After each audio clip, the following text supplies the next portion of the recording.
நீங்கள்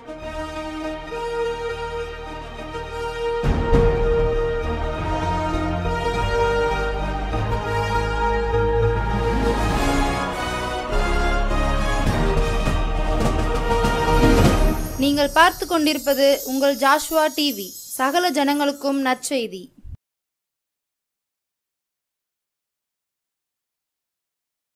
எல்லாருக்கும் நம் இயேசு சிறந்தவரே, எல்லாருக்கும் நல்லவரே.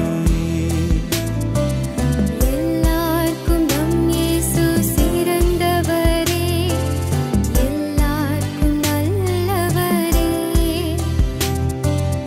எல்லாருக்கும் உள்ளோர்க்கும் எளியோர்க்கும் வலியோர்க்கும் எல்லாருக்கும் நம் இயேசு சிறந்தவரே.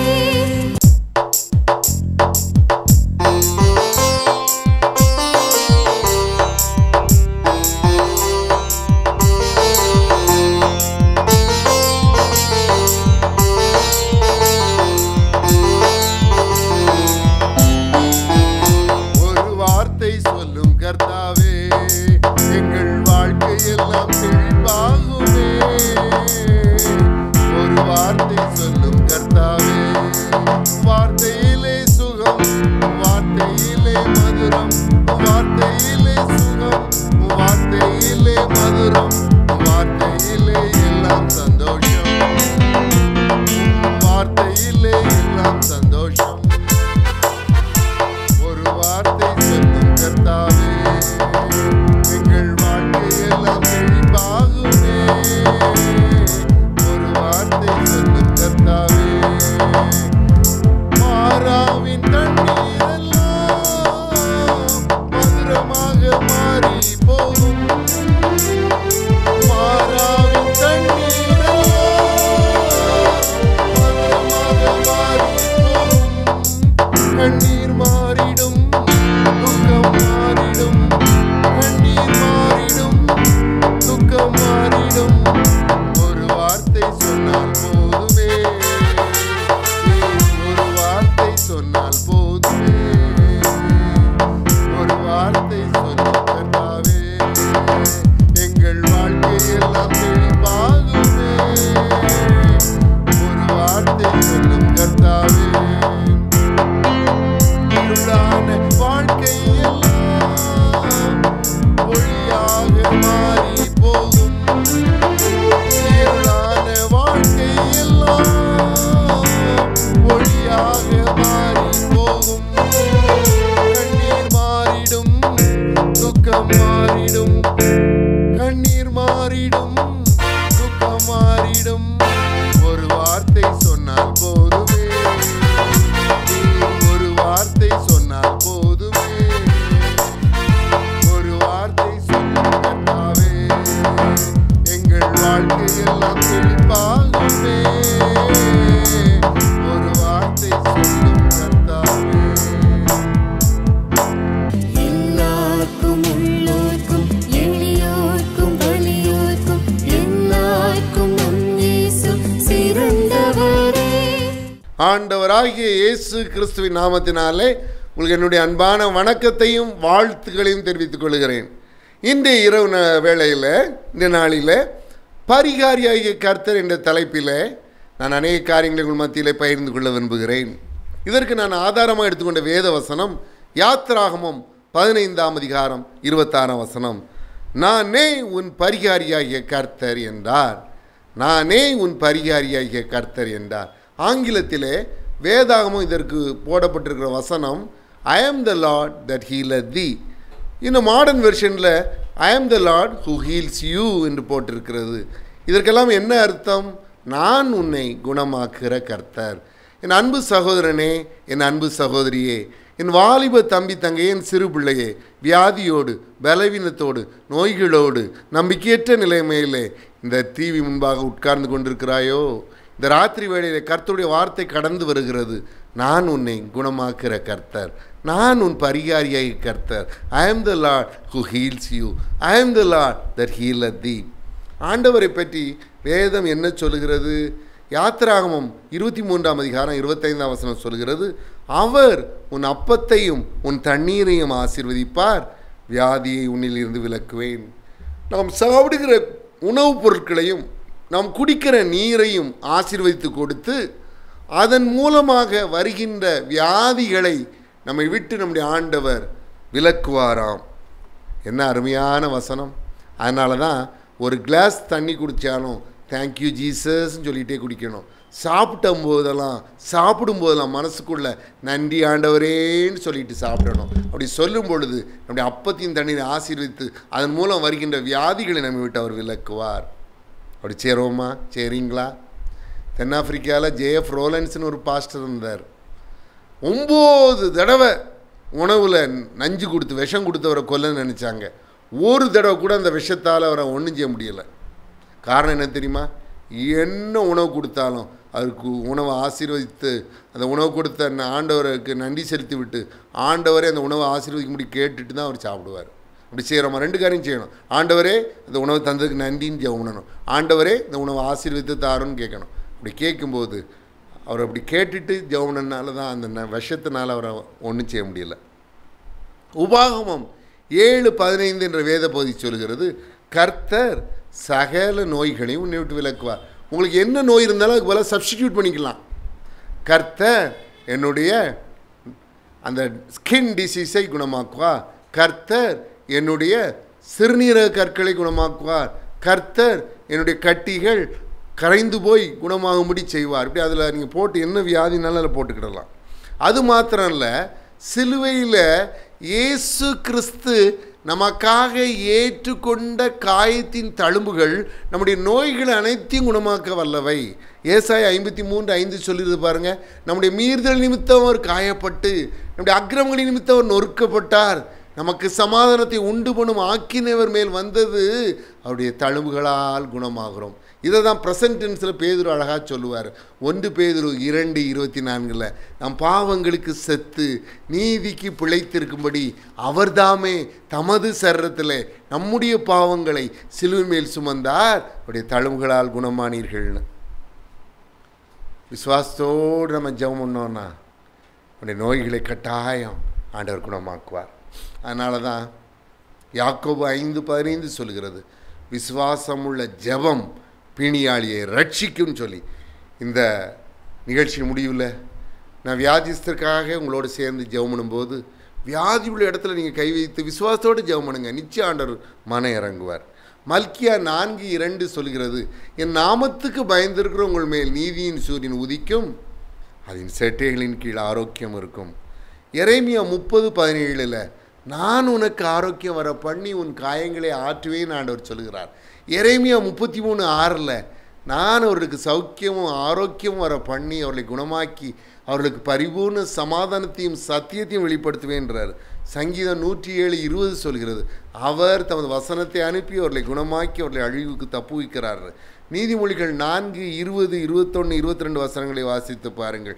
என் மகனே, என் வார்த்தைகளை கவனி, என் வசனங்களுக்கு உன் செவியை சாய், அவைகள் உன் கண்களை விட்டு பிரியாதிருப்பதாக, அவைகளை உன் இருதயத்துக்குள்ளே காத்துக்கொள், அவளை கண்டுபிடிக்கிறவர்களுக்கு ஜீவனும் அவைகளை கண்டுபிடிக்கிறவர்களுக்கு அவர்கள் ஜீவனும் அவர் உடலுக்கெல்லாம் ஆரோக்கியமாம் என்று வேதம் சொல்கிறது. பல வருடங்களுக்கு முன்பதாக இங்கிலாந்து தேசத்திலே ஆக்ஸ்ஃபோர்டு பல்கலைக்கழகத்திலே புகழ்பெற்ற ஆக்ஸ்ஃபோர்டு பல்கலைக்கழகத்திலே படித்த ஒரு பேராசிரியர் திடீரென்று வியாதிப்பட்டார். உலகத்திலே வரக்கூடிய ஒரு அபூர்வ நோய் அவரை தாக்கியது. மரணத்திற்கு சமீபமாக இருந்தார். அவருக்கு அவ்வளவாய் கடவுள் நம்பிக்கை கிடையாது. ஆகவே அவர் மரணத்தோடு வழி தெரியாமல் போராடி கொண்டிருந்தார். அங்கு வியாதியஸ்தர்களை சந்தித்து ஜெபிப்பதற்காக ஒரு தேவ ஊழியர் வந்தார். இந்த மனிதரை பார்த்து ஒரு வேதாங்கமத்தை அவர் கொடுத்து, இதை படியுங்கள், ஆண்டவர் உங்களுக்கு உதவி செய்வார் என்று சொல்லிவிட்டு சென்றார். அவர் அந்த வேதாகமத்தை திறந்த பொழுது இந்த வசனம் தான் கண்ணிலே பட்டது. நீதிமொழிகள் 4:20, 21, 22 என் மகனே, என் வார்த்தைகளை கவனி, என் வசனங்களுக்கு உன் செவியை சாய், அவைகள் உன் கண்களை விட்டு பிரியாதிருப்பதாக, அவைகளை உன் இருதயத்துக்குள்ளே காத்துக்கொள், அவளை கண்டுபிடிக்கிறவர்களுக்கு அவை ஜீவனும் அவர்கள் உடலுக்கெல்லாம் ஆரோக்கியமுமா. வசனத்தை வாசித்த பொழுது அவர்கள் ஒரு விசுவாசம் வந்தது. வேத வசனங்கள் எனக்கு ஜீவன், வேத வசனங்கள் என் உடலுக்கு ஆரோக்கியம் என்ற எண்ணம் அவருக்குள் வந்தது. அதே போல் தேவன் அவரை குணமாக்கினார், நீடிய ஆயுளை கொடுத்தார். உங்களுக்கும் விதமாய் செய்வார். நீங்களும் விசுவாசத்தோடு அவருடைய சமூகத்திலே வாருங்கள். பல வருடங்களுக்கு முன்பதாக மிஷினரி ஆர்கனைசேஷன் ஒன்றிலே, ஒரு புகழ்பெற்ற பெரிய ஒரு மிஷினரி ஆர்கனைசேஷனில் யூத் பிரிவில் வேலை பார்க்க ஒரு அண்ணன் ஃபீல்டு விசிட் சென்றார்கள். அந்த ஃபீல்டு விசிட் போயிட்டு அவங்க வந்த உடனே ஒரு பயங்கரமான வியாதி அவர்களை தாக்கியது. டைஃபாய்டில் ஒரு கொடிய வகை. அவர்கள் ஒரு பட்டணத்திலே, தமிழ்நாட்டிலே ஆஸ்பத்திரியிலே அட்மிட் செய்யப்பட்டிருந்தார்கள். குறைஞ்சது இந்த ஆஸ்பத்திரி வெளியேற 2 வாரமாவது ஆகும்னு சொல்லியிருந்தாங்க. சோகமாகி கொடிய நோய். அவர்கள் எனக்கு நன்கு அறிமுகமானவர்கள். ஆகவே அவர்களுக்காக நான் ஜெபிக்கும்படி அந்த ஆஸ்பத்திரிக்கு சென்றேன். அப்பொழுது நான் பிஷப் ஹீபர் கல்லூரி திருச்சியில் எம்சிஏ படித்து கொண்டிருந்தேன். அப்பொழுதே நான் ஊழியமும் செய்து கொண்டிருந்தேன். ஏனென்றால் பிஎஸ்சி படிக்கும்போதே ஆண்டவர் எனக்கு கிருபையாய் என்னை ரட்சித்து ஊழியம் செய்யக்கூடிய, அடுத்த நாளிலிருந்தே ஊழியம் செய்யக்கூடிய கிருபையும் தந்திருந்தார். ஆகவே நான் எம்சிஏ படித்திருந்த நாட்களே ஊழியம் செய்து கொண்டிருந்தேன். அந்த அண்ணனுக்காக ஜெபிக்கும்படி அந்த ஆஸ்பத்திரிக்கு சென்றேன். அண்ணன் அருகிலே முழங்கால் படிக்கிட்டு நான் ஜெபித்த பொழுது தேவ ஆவியானவர் என் மீது வல்லமையாக இறங்கினார்.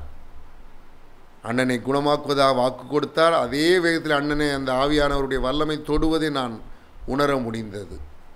அண்ணன்ட்ட சொன்னேன், அண்ணே, தேவன் உங்களை தொட்டு விட்டார், நீங்கள் பரிபூர்ண சுகம் பெறுவீர்கள்.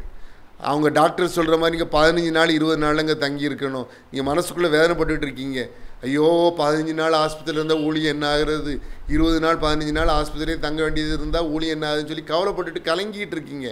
நீங்கள் பயப்படுற மாதிரி ஆகாது, நீங்கள் நல்ல சுகம் பெற்றுருவீங்க, நாளைக்கே ஆஸ்பத்திரி வெளியேறுவீங்கன்னு சொன்னேன். தேவன் கிருபையாய் அவர்களை தொட்டபடியினாலே மறுநாள் பரிபூர்ண சுகத்தோடு அவர்கள் ஆஸ்பத்திரி விட்டு வெளியேறினார்கள். தேவ ஆவியானுடைய வல்லமை எப்பேற்பட்ட நோயையும் குணமாக்க முடியும். பல வருடங்களுக்கு முன்பதாக என்னுடைய நண்பர் ஒருவர் காதில் ஒரு ஆப்ரேஷன் சொல்லி அந்த சாருக்கு சொல்லியிருந்தாங்க. அவங்களுக்கு அந்த நாட்களில் அதுக்கு பணம் கூட இல்லை, 30,000 சொல்லியிருந்தால் அந்த பணம் கூட இல்லாத சூழ்நிலையில் எல்லோரும் சேர்ந்து ஜெபித்த பொழுது தேவனுடைய வல்லமை அவர்களை தொட்டது. எந்த டாக்டர்கள் ஆப்ரேஷன் பண்ணி தான் உன் காது சோகமாகணும்னு சொன்னாங்களோ அதே டாக்டர்கள் ஆப்ரேஷனுக்கு அவசியம் இல்லை, நீ நல்ல சுகம் பெற்று விட்டாயின்னு சொல்லி அனுப்புனாங்க. அவர் அவ்வளோ ரெக்கார்ட்ஸ், மெடிக்கல் ரெக்கார்ட்ஸ்லாம் என்கிட்ட கொண்டு வந்து கொடுத்து, இதை உங்கள் டிவி ப்ரோக்ராமில் சொல்லுங்கள், உங்கள் இதில் போடுங்க அப்படிலாம் சொன்னார். ஒரு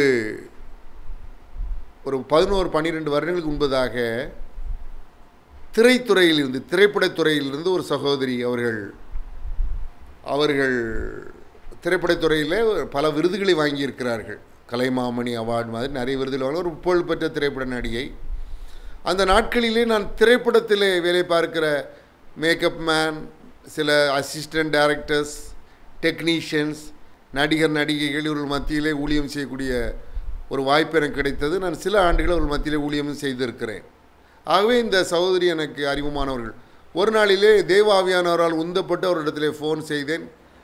வார்த்தைகள்லாம் ஒரு மாதிரி ரொம்ப லோ வாய்ஸில் கேட்டுச்சு. என்ன மேடம் இப்படி பேசிகிட்டு இருக்கீங்களே, என்ன விஷயம்னு கேட்டேன். ஐயா, நான் உடம்பு சரியில்லாமல் படுத்து கிடக்கேன், கவனிக்க கூட ஆள் இல்லை, நான் தனியாக கிடக்கேன், பயங்கரமான காய்ச்சல், எழும்பவே முடியலை என்று சொன்னார்கள். இந்த ஃபோனிலே அவர்களுக்காக ஜெபித்த பொழுதே தேவ வல்லமை அந்த சகோதரியை தொடுவதை நான் உணர்ந்தேன். ஆனால் ஈவினிங் அவர்களே எனக்கு ஃபோன் செய்து, ஜெபித்து கொண்டிருக்கும் பொழுதே தேவ வல்லமை என்னை தொட்டது, நல்ல சுகம் பெற்றுட்டேன் என்று சாட்சியாக பகிர்ந்து கொண்டார்கள். இதே போலவே என்னுடைய வாழ்க்கையில், என்னுடைய ஊழியத்திலும், எங்களுடைய சொந்த அனுபவத்திலும் நான் சொல்லிக்கொண்டே போக முடியும். தேவன் யெகோவா ராஃபா, நம்மை குணமாக்குற கர்த்தர். இப்பொழுது நாம் ஜெபிக்க இருக்கிறோம். வியாதி உள்ளவர்கள் வியாதி உள்ள இடத்திலே கரங்களை வைத்து என்னோடு ஜெபிங்கள். உடம்புல எத்தனை நாள் வலி இருந்தாலும் அதை பற்றி கவலைப்படாதீங்க. இப்போ ஜெபம் பண்ணுங்க, ஆண்டவர் உங்களுக்கு ஒரு விடுதலையை தருவார். நம்ம ஜெபம் பண்ணலாமா? அன்புள்ள பரம தகப்பனே, வியாதியினால் பலவீனப்பட்ட ஒவ்வொருவருக்காகவும் விசேஷமாக ஜெபிக்கிறேன். உடைய பிள்ளைகளை தொட்டரலும், உடைய பிள்ளைகளை தொட்டரலும், உடைய பிள்ளைகளை தொட்டரலும், உடைய பிள்ளைகளை தொட்டரலும். இயேசு கிறிஸ்துவின் வல்லமுள்ள நாமத்தினாலே சகல வலிகளும், வியாதிகளும், பலவீனங்களும், நோய்களும் நீங்கும்படி கட்டளை கொடுக்கிறேன். இயேசு கிறிஸ்துவின் வல்லமுள்ள நாமத்தினாலே சரீரத்தில் உள்ள பாடுகள் நீங்கும்படி கட்டளை கொடுக்கிறேன். இயேசு கிறிஸ்துவின் வல்லமையுள்ள நாமத்தினாலே சரீரத்திலே காணப்படுகின்ற நீங்காத வலிகள், கொடிய வலிகள், பொல்லாத வலிகள், சரீரத்தை வாட்டி வதைக்கிற வலிகள் நீங்கும்படி கட்டளை கொடுக்கிறேன். அந்த வலிகளுக்கு காரணமான நோய்கள் நீங்கும்படி கட்டளை கொடுக்கிறேன். இயேசு கிறிஸ்துவின் வல்லமையுள்ள நாமத்தினாலே சகல பலவீனங்களும் நீங்கும்படி கட்டளை கொடுக்கிறேன். நன்றி, நன்றி, நன்றி. Be healed in the mighty name of Jesus Christ. Be healed in the awesome name of Jesus Christ. Be healed in the wonderful name of Jesus Christ. Be healed in the sweet name of Jesus Christ. Be healed in the all-powerful name of Jesus Christ. கட்டிலே படுத்த நிலைமையில் இதை பார்த்து கொண்டிருக்கிறவர்கள் எழும்பட்டும் இயேசு கிறிஸ்துவின் வல்லமையுள்ள நாமத்தினாலே. கால் வலிகள் இயேசு கிறிஸ்துவின் வல்லமையுள்ள நாமத்தினாலே நீங்கட்டும். ஆர்த்ரைட்டிஸ் இயேசு கிறிஸ்துவின் வல்லமையுள்ள நாமத்தினாலே குணமாகட்டும். நன்றி. ஸ்கின் டிசீஸ் எல்லாம் இயேசு கிறிஸ்துவின் வல்லமையுள்ள நாமத்தினாலே நீங்கட்டும். சிறுநீரக கற்கள் கரைந்து போகட்டும். உரு தெரியாமல் இயேசு கிறிஸ்துவின் வல்லமையுள்ள நாமத்தினாலே மறைந்து போகட்டும். சிறுநீரக கற்கள் இயேசு கிறிஸ்துவின் வல்லமையுள்ள நாமத்தினாலே மறைந்து போகட்டும். உரு தெரியாமல் கரைந்து போகட்டும். நன்றி இயேசு சுவாமி, நன்றி இயேசு சுவாமி, நன்றி இயேசு சுவாமி. கட்டிகள், வேண்டாத வளர்ச்சிகள் இயேசு கிறிஸ்துவின் வல்லமையுள்ள நாமத்தினாலே மறைந்து போகட்டும். ஆப்ரேஷன் தான் வழி, வேறு வழி இல்லை என்று சொல்லப்பட்டவர்கள் எல்லாம் இயேசு கிறிஸ்துவின் வல்லமையுள்ள நாமத்தினாலே குணமடைவார்களாக. எந்த டாக்டர்கள் ஆப்ரேஷன் தான் அவசியம் என்று சொன்னார்களோ அதே டாக்டர்கள் அவர்கள் வாயாலே நீங்கள் பரிபூர்ண சுகம் பெற்று விட்டீர்கள், உங்களுக்கு ஆப்ரேஷன் அவசியம் இல்லை என்று சொல்லட்டும் இயேசு கிறிஸ்துவின் வல்லமையுள்ள நாமத்தினாலே. நன்றி, நன்றி, நன்றி, நன்றி. தீராத தலைவலி இயேசு கிறிஸ்துவின் வல்லமையுள்ள நாமத்தினாலே குணமாகும்படி கட்டளை கொடுக்கிறேன். மைக்ரைன், ஒற்றை தலைவலி இயேசு கிறிஸ்துவின் வல்லமையுள்ள நாமத்தினாலே குணமாகும்படி கட்டளை கொடுக்கிறேன். நன்றி. கண்களில் உள்ள பிரச்சனைகள் இயேசு கிறிஸ்துவின் வல்லமையுள்ள நாமத்தினாலே குணமாகும்படி கட்டளை கொடுக்கிறேன். தொண்டை பகுதியில் உள்ள பிரச்சனைகள் இயேசு கிறிஸ்துவின் வல்லமையுள்ள நாமத்தினாலே குணமாகும்படி கட்டளை கொடுக்கிறேன். காதுகளில் உள்ள பிரச்சனைகள் இயேசு கிறிஸ்துவின் வல்லமையுள்ள நாமத்தினாலே குணமாகும்படி கட்டளை கொடுக்கிறேன். குடல் பலவீனங்கள், குடலில் உள்ள பிரச்சனைகள், குடலில் உள்ள நோய்கள் இயேசு கிறிஸ்துவின் வல்லமையுள்ள நாமத்தினாலே குணமாகும்படி கட்டளை கொடுக்கிறேன். நன்றி அப்பா, நன்றி, நன்றி, நன்றி. மூக்கு பகுதியில் உள்ள பிரச்சனைகள் இயேசு கிறிஸ்துவின் வல்லமையுள்ள நாமத்தினாலே நீங்கும்படி கட்டளை கொடுக்கிறேன். ஹல்லேலூயா. சதை வளர்ச்சிகள் இயேசு கிறிஸ்துவின் நாமத்தினாலே மறைந்து போகும்படி கட்டளை கொடுக்கிறேன். நன்றி இயேசு சுவாமி, நன்றி இயேசு சுவாமி, நன்றி இயேசு சுவாமி. ஹல்லேலூயா, ஹல்லேலூயா, ஹல்லேலூயா, ஹல்லேலூயா. குழந்தை இல்லாத ஒரு தம்பதியினர் நீங்கள் இணைந்து இந்த நிகழ்ச்சியை பார்த்து கொண்டிருக்கிறீர்கள். ஹல்லேலூயா. கர்த்தர் சொல்லுகிறார், ஹல்லேலூயா, ஹல்லேலூயா. அன்பு பிள்ளைகளை உங்களுக்கு மனம் இறங்கினேன் என்று சொல்லி இயேசு கிறிஸ்துவின் வல்லமையை பெற்றுக்கொள்ளுங்கள். ஆண்டவர் உங்களை வல்லமுள்ள சாட்சியாக எடுத்து நிறுத்துவார். ஹல்லேலூயா. ஏற்ற வேளையில் ஒரு குட்டி சாமுவேலை உங்களுக்கு தருவார்.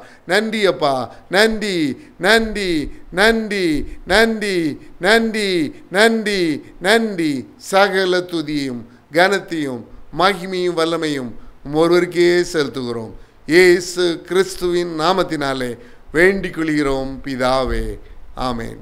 இதை கேட்டுக்கொண்டிருக்கிற, இதை பார்த்து கொண்டிருக்கிற என் அன்பு சகோதர சகோதரிகளே, நான் உங்களுக்காக ஜெபிக்க வேண்டுமானால் உங்கள் ஜெப குறிப்புகளை எனக்கு அனுப்பி வைங்கள்.